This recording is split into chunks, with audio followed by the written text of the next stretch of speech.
ನಮಸ್ಕಾರ, ನಾನು ಬಿಆರ್ ನಾಯ್ಡು. 2026ರ ಆಧುನಿಕ ಭಾರತದಲ್ಲೂ ದೇಶದ ಅತ್ಯುನ್ನತ ಪ್ರಜಾಸತ್ತಾತ್ಮಕ ವೇದಿಕೆಯಲ್ಲಿ ನಿಂತು ನಾಯಕರೊಬ್ಬರು ನನ್ನನ್ನು ಅಸ್ಪೃಶ್ಯನಂತೆ ಕಾಣಲಾಗುತ್ತಿದೆ ಎಂದು ಅತ್ಯಂತ ನೋವಿನಿಂದ ಹೇಳಬೇಕಾದ ಸ್ಥಿತಿ ಎದುರಾಗಿದೆ ಎಂದರೆ ಅದು ಕೇವಲ ಒಬ್ಬ ನಾಯಕರ ವೈಯಕ್ತಿಕ ನೋವಲ್ಲ, ಬದಲಾಗಿ ನಮ್ಮ ಸಮಾಜ ಮತ್ತು ಸಂವಿಧಾನದ ಮೌಲ್ಯಗಳ ಮೇಲೆಯೇ ಮೂಡುವ ಬಹುದೊಡ್ಡ ಪ್ರಶ್ನೆ. मुद्दा कभी बनाना नहीं चाहता और मैं कभी इस सदन में सालों से यहाँ हूँ और निकला, लेकिन मैं एक शेड्यूल कास्ट हूँ, मैं एक दलित हूँ, मेरे को मदद करो, मेरी रक्षा करो बोल के कभी किसी के सामने गिड़गिड़ाया नहीं.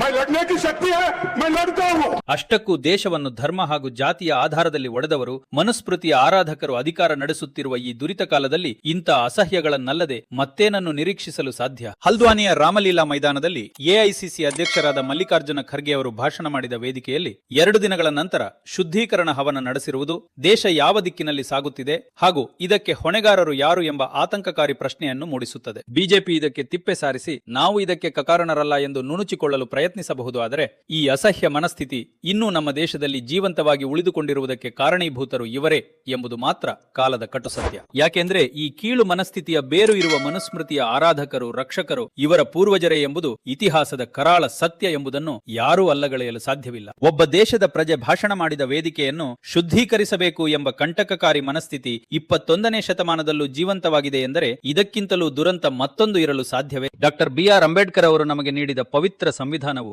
ಮನುಷ್ಯನ ಮೌಲ್ಯ ನಿರ್ಧಾರವಾಗುವುದು ಅವನ ಗುಣ ಮತ್ತು ಅರ್ಹತೆಯಿಂದಲೇ ಹೊರತು ಹುಟ್ಟಿದ ಜಾತಿಯಿಂದಲ್ಲ ಎಂದು ಸ್ಪಷ್ಟವಾಗಿ ಸಾರುತ್ತದೆ. ನಾವು ತಂತ್ರಜ್ಞಾನ ಮತ್ತು ಆರ್ಥಿಕ ಅಭಿವೃದ್ಧಿಯ ಬಗ್ಗೆ ಎಷ್ಟೇ ಹೆಮ್ಮೆಯಿಂದ ಮಾತನಾಡಿದರೂ ಜಾತಿಯ ಹೆಸರಿನಲ್ಲಿ ಒಬ್ಬರನ್ನು ಅಶುದ್ಧ ಎಂದು ನೋಡುವ ಕೀಳು ಮನಸ್ಥಿತಿ ಉಳಿದುಕೊಂಡಿದೆ ಎಂದರೆ ಆ ಎಲ್ಲ ಅಭಿವೃದ್ಧಿಯು ಅರ್ಥಹೀನವಾದಂತೆ ಎಂಬುದು ಕಟು ಸತ್ಯ. ಇದು ಕೇವಲ ಯಾವುದೋ ಒಂದು ರಾಜಕೀಯ ಪಕ್ಷಕ್ಕೆ ಸೀಮಿತವಾದ ಪ್ರಶ್ನೆಯಲ್ಲ, ಇದು ಪ್ರತಿಯೊಬ್ಬ ಭಾರತೀಯನ ಆತ್ಮಸಾಕ್ಷಿಯ ಪ್ರಶ್ನೆ. ಧರ್ಮಕ್ಕಿಂತ ಹೆಚ್ಚಾಗಿ ಸಮಾನತೆಯ ಬುನಾದಿಯ ಮೇಲೆ ಭಾರತವನ್ನು ಕಟ್ಟೋಣ. ಜಾತಿಯ ಸಂಕೋಲೆಗಳನ್ನು ಮೀರಿ ಸಂವಿಧಾನದ ಆಶಯಗಳಂತೆ ದೇಶವನ್ನು ಮುನ್ನಡೆಸೋಣ.